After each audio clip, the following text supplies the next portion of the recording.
Hi guys, I welcome you all to Learn with Diamond Door. So as you guys aware of that, we are following case study series of Chapter 11 Marketing Business Studies Class 12th. So this is the second case study. ठीक है, उससे related जितने भी theoretical portion है we have already completed and if you don't go through it then please पहले आप उसे go through कर लीजिए और फिर उसके बाद आप केस स्टडी अप्लाई कीजिए, क्योंकि फिर इससे क्या होता है आपको ज़्यादा हेल्प होगी, right? So let's begin with our case study. Radhika was a student of the business studies of a class 12th. I hope कि कोई जो ये वीडियो देख रहा होगा उनमें से कोई एक लड़की होगी जिसका नाम राधिका होगा. I just hope. ठीक है. Her father was a farmer who grew different varieties of rice and was well versed about the various aspects of rice cultivation. He was also selected by the government for a pilot project on the rice cultivation.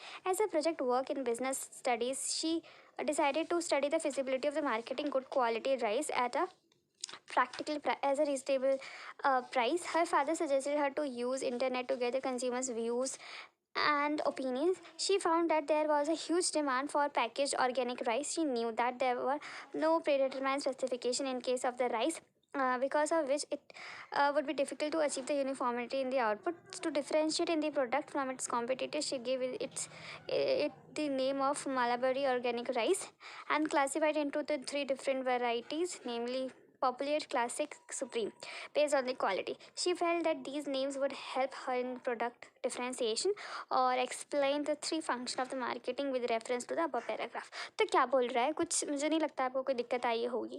ठीक है ना, because this language is very simple, but for the student who don't understand, I'll explain for you guys, right? तो इसमें क्या है, राधिका एक लड़की है जो 12वीं क्लास में पढ़ रही है और बिजनेस स्टडीज़ पढ़ रही है. क्या बात है.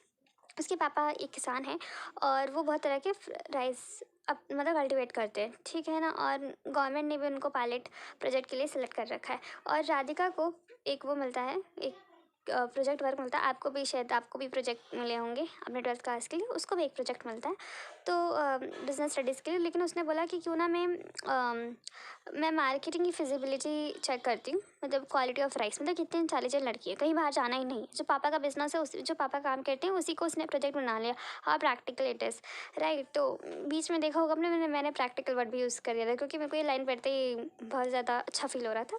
तो क्योंकि उसके पापा ने बोला कि तुम इंटरनेट का यूज़ करो और मतलब और उसने पता लगाया कि हाँ, लोगों को भाई ऑर्गेनिक खाना तो चाहिए ही चाहिए, क्योंकि इतनी केमिकल भरी दुनिया में ऑर्गेनिक मिल रहा है तो मज़ा ही आ जाए, राइट.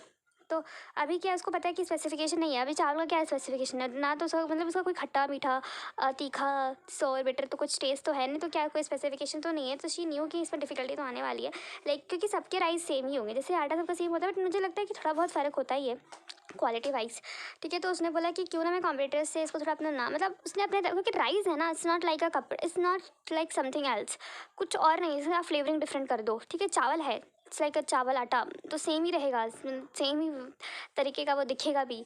तो उसने बोला कि कैसे पता लगा जाएगा कि हमारे खेत के चावल. उसने अपने खेत के चावलों का नाम रखा मालाभरी ऑर्गेनिक राइस, और उसने उसको डिफ्रेंशिएट करा, मतलब अपने ही प्रोडक्ट को 3 पार्ट्स में डिवाइड किया, क्लासिक, पॉपुलर, सुप्रीम. अभी इसके अंदर बोल रहा है कि कौन से फंक्शंस यूज़ हो रहा है. अगेन ये फंक्शन का क्वेश्चन है, तो मैं तो आपको रिकमेंड करूँगी जो मेरे फंक्शंस वाली वीडियो है पार्ट नंबर 2, वो आप ज़रूर देख लीजिए, क्योंकि मुझे लग रहा है वो बहुत ज़्यादा वैल्यूबल थिंग है और बहुत ज़्यादा पूछा भी जा रहा है केस स्टडी के अंदर, और मुझे लग रहा है कि एग्ज़ाम में भी आ सकता है, बिकॉज सच में वहाँ पर 12 फंक्शंस हैं, ठीक है. मैंने भी तो कोई ऐसा चैप्टर नहीं जिसके अंदर किसी कंसेप्ट के 12 फंक्शंस पढ़ाए हैं, इवन द कैरेक्टरिस्टिक.